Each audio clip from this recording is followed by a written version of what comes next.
It's time to gather at the weather water cooler to chat with another Penn State graduate from the Department of Meteorology and Atmospheric Science. Today, I'm pleased to be joined by Doug Kruhoeffer, professionally known as Paul Douglas. Paul is a graduate of the 1980 class. Paul, so happy to have you on the show here today, but tell us, what's the story between your two names?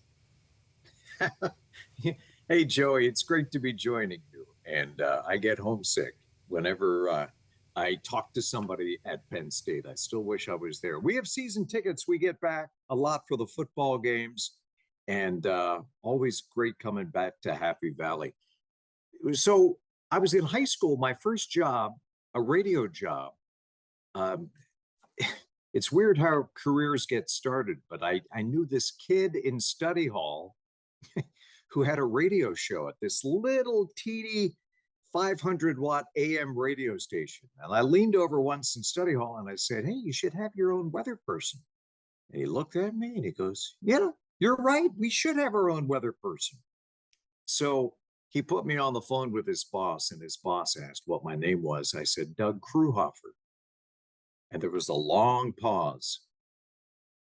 And then he said, "No, that's not going to work." He said, "Our DJs can't even say their own names. They're never going to be able to say your name.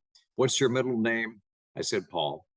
He said, "Okay, if you want $25 a weekend, you will call yourself Paul Douglas on my radio station." And it kind of stuck. And yeah, so I answer to Doug or Paul and other things I'd rather not get into.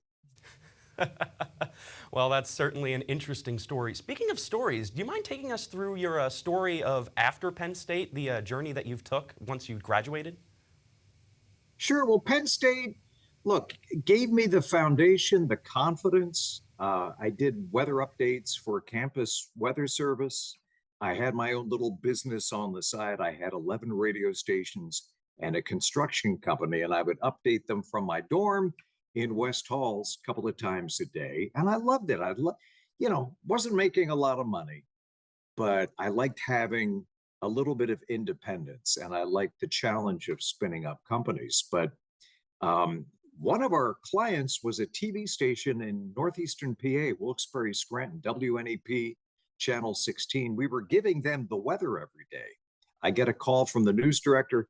"Hey, Paul, I don't have anybody to do the weather on a Tuesday evening. Scheduling error. Can you come up? We don't care what you look like. Can you just help me out for one day?" And I drove up and I did the weather. And the next day I got a call. He said, "Well, it was a little rough, but you got some potential. What do you think about doing our weekend weather? We'll pay you $50 a weekend and put you up at the luxury budget hotel in Wilkes-Barre, Pennsylvania." And he had me at luxury budget. And that was my foot in the door. And I encourage other students, just get your foot in the door, because once you're in, you can move up pretty quickly. But then I worked for a cable news channel called Satellite News Channel, a little like CNN headline news.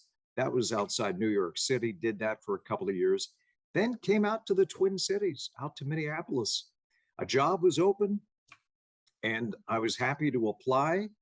And this is where I've spent most of my career, 40 years here, 3 years in Chicago. That was interesting, but raised two boys, two grandsons now, and always had a business on the side, Joey, because as much as I love television and radio, I never fully trusted it, but I liked having a business on the side. I'm now on my seventh and final company, and it's been quite a ride. Geez, I mean, out of all the ones that you've done then, I mean, what would be your favorite? I mean, like you said, you've done quite a bit. Boy, each one is uniquely frustrating and maddening, and you come up with a business plan. It never goes the way you think, but I've been blessed in so many ways to be able to surround myself with people a lot smarter than I am. I think Earthwatch, the 3D weather graphics back in the early 90s, it was a little like a video game, flying into the weather, kind of a space shuttle view. And now you can do it on your iPad, but back then you needed a fairly sophisticated silicon graphics computer. But we did some special effects for Steven Spielberg for Jurassic Park and Twister. I actually have a line in the movie Twister, and I didn't see that coming.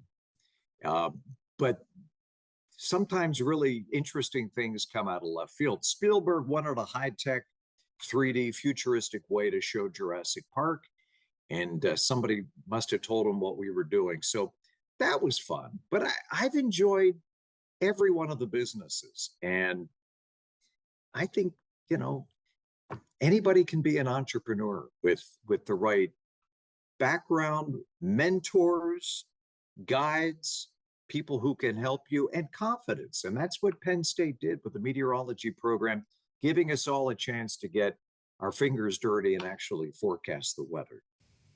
Well, I mean, it's an amazing program here. I mean, it really does prepare you for what comes Yep. next. So I guess the last thing that I would say is, do you have any advice for the current undergrads here? Just at all, anything you've picked up, just one thing you could pick. Get a side gig. It's okay to have a side hustle and even to have a certificate or two. But try some stuff on the side, because at some point, the side hustle may be the main hustle. And what I realized late in life, I'm 65 now, Joey, but I realized that television and radio was my side hustle. My main gig was actually starting and launching these companies. Wow, so certainly some great advice. Thank you so much. And thank you very much for coming on to the show, Paul. I mean, it was great having you here. Again, everybody, Paul Douglas of the Penn State Department of Meteorology and Atmospheric Science, graduate of 1980. Don't go far. We'll be right back with more.